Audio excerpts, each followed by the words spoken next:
Hi guys, this is Jerry again with another little Lightroom video about using the effects panel this time. So let's turn this off and get right to it.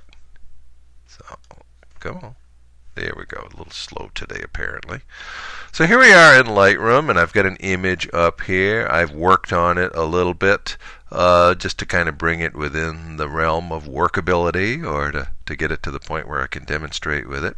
So I'm going to show you what it looked like before I did anything to it. I'll use the backslash key.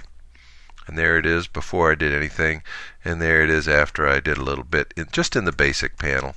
And in the lens corrections, that's about all I did was fix it up a little bit. I got some detail in the driftwood up here, and I darkened the background a little bit, sharpened it a little bit. So there we go. Overall looks fine, but I'm going to show you how I can improve it using the effects panel. So I'll open that up, and what the effects panel does is allow me to darken the edges of the image, or lighten the edges if I want to. Usually I darken. I can't ever remember lightening the edges. But so be it. Now this is an old trick we used to do when we made prints in the darkroom. That is to burn the edges of the image down so that it helps define the print a little bit better. And so, but this does it all at once, and of course easily and almost effortlessly in Lightroom. So we've got these controls over here under effects. Something they call it post-crop vignetting, fancy term.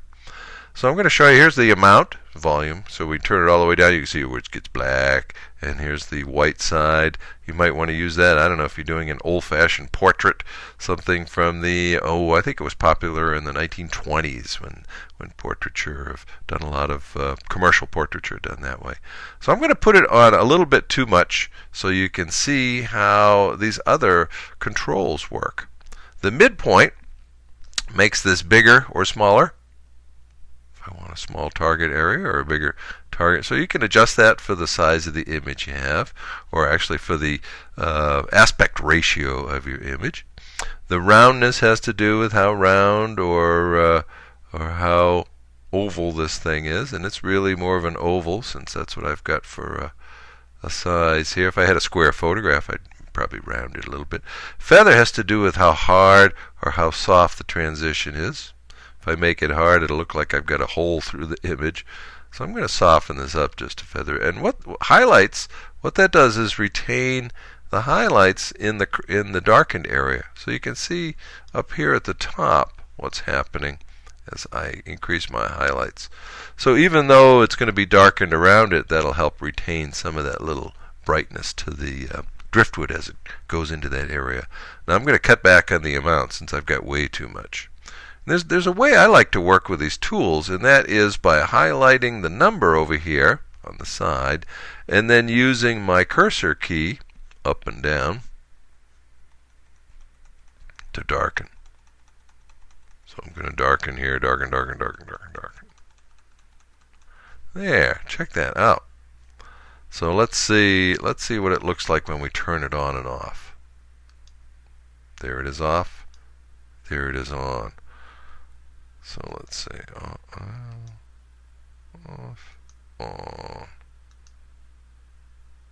Let's turn it on. I'm going to cut back just a little bit. I think I got a little bit too heavy-handed on it, you know. Maybe I'll go down to 20 or something like that. I'm usually like my stuff a little more judicious so that it looks like it was naturally done that way. So there we go. Look at that effects, and just to show you how really it changed the image, I'm going to use the backslash key to go way back to the unmanipulated image as it came in. There's one here, and there it is after I worked on it a little bit. How much nicer that is. There's just really no comparison. You know, once you've seen the improvement, you rarely want to go back. So that's what we like to do in the Lightroom, all these little things we got going on here. So that's all you need to know with the effects panel. And probably have some more videos coming up. And stay tuned. Take care. Good luck.